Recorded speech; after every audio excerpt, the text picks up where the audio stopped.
Hi hello welcome to Telugu 70mm. So ఈరోజు మనతో పాటు ఒక అద్భుతమైన యాక్టర్ ఉన్నారనమాట. రీసెంట్ టైమ్స్లో వచ్చిన కోబలి వెబ్ సిరీస్లో విలన్ పాత్ర చేసిన రాకీ సింగ్ గారు. సో చాలా అద్భుతంగా యాక్ట్ చేశారు. సో ఆయన ఇంత అద్భుతంగా క్యారెక్టర్ రావడానికి ఎలాంటి గ్రౌండ్ వర్క్ చేశారో అడిగి తెలుసుకుందాం. హలో అండి. హలో అండి, ఎలా ఉన్నారు? బాగున్నాను. సో హీరోతో పాటు విలన్కి అప్రిషియేషన్ రావడం అనేది చాలా తక్కువ సినిమాల్లో చూస్తాము. అలాంటిది మీకు వచ్చింది ఈ సినిమాలో. రాకీ సింగ్ ఎవర్రా బాబు ఇంత వైల్డ్గా ఉన్నారు అని. సో ఎలా అనిపిస్తుంది ఈ క్యారెక్టర్ అప్రోచ్ అయినప్పుడు, మీకు ఏమనిపించింది? అంటే ఫస్ట్ నాకు ఈ క్యారెక్టర్ గురించి అప్రోచ్ అయినప్పుడు స్టోరీ నరేషన్ ఇప్పుడు చేస్తున్నారు.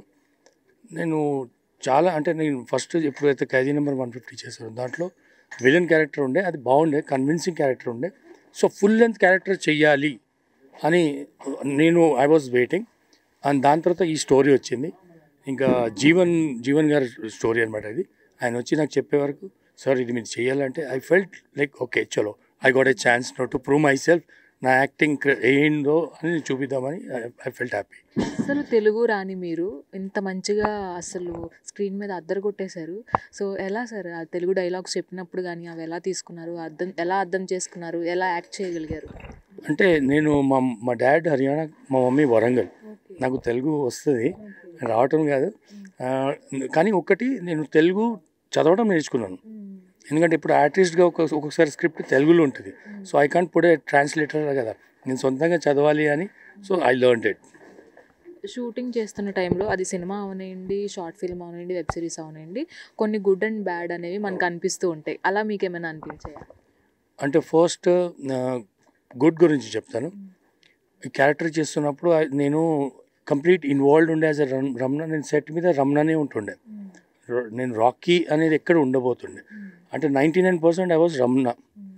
సో ఆ క్యారెక్టర్ చేస్తున్నప్పుడు I felt I was very good. And acting Ravi Prakash కానీ వెంకట్ గారితో కానీ మంచి ఆర్టిస్టులు. So I was happy to do that. ఇంకా కష్టాలు అంటారా, ఇక్కడ నుంచి వెళ్ళడము, అక్కడ చేయటము, ఇంకా నాకు అంటే ఎక్కడ ప్రాపర్గా రాదు అని కొంచెం అది భయం వేసేది అనమాట. కష్టం ఏం లేదు, ఆ భయం వేసేది అంతే. అండ్ ఫైనల్గా ఇంతకు ముందు చేసిన పాత్రలన్నిటికీ రాని అప్రిషియేషన్ ఈ వెబ్ సిరీస్తో మీకు వచ్చిందనే చెప్పాలి. అటు అన్ని లాంగ్వేజెస్లో కూడా మీ క్యారెక్టర్కి అప్రిషియేషన్స్ వస్తున్నాయి. సో దాన్ని ఎలా తీసుకుంటారు? నాకు ఒకటి చాలా బాగా అనిపించింది. అంటే మన తెలుగు ప్రజలు కాకుండా ఈవెన్ హిందీ నార్త్ బాలీవుడ్ వాళ్ళు కూడా, అంటే మన హిందీ సైడు, ఇంకా తమిళ్, మలయాళం, అక్కడ నుండి కూడా చాలా మంచి రెస్పాన్స్ వచ్చింది మన కోబలికి. So I felt really good for that. అంటే యాజ్ ఎన్ కొత్త ఆర్టిస్ట్ అండ్ మంచి రోల్ చేయడం, ఇంకా అప్రిసియేషన్ రావడం చాలా మంచిది. అండ్ ఫైనల్గా ఇక ముందు ఎలాంటి క్యారెక్టర్స్ చేయాలి అనుకుంటున్నారు?